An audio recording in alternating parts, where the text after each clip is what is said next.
L'avvio avrà luogo la prossima settimana con l'insediamento e anche, penso, la predisposizione dell'organigramma. La commissione è formata da un numero rilevante di persone, molte delle quali si può dire che sono delle personalità, e penso che questo sia un presidio a tutela di tutte le preoccupazioni che esistono nell'ambito del paese, perché molti pensano che si tratti di un'operazione che è a danno, no, di qualcuno a favore dell'altro.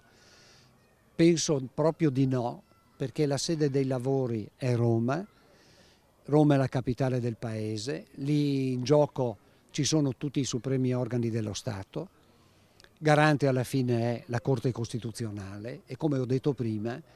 la competenza di coloro che ne fanno parte e l'autorevolezza di molti, sempre di coloro che ne fanno parte, dovrebbe essere una garanzia. Ecco, penso che questo sia essenziale e poi naturalmente il futuro e i fatti si incaricheranno di dimostrare chi ha ragione e chi ha torto e se si fa bene o si fa male.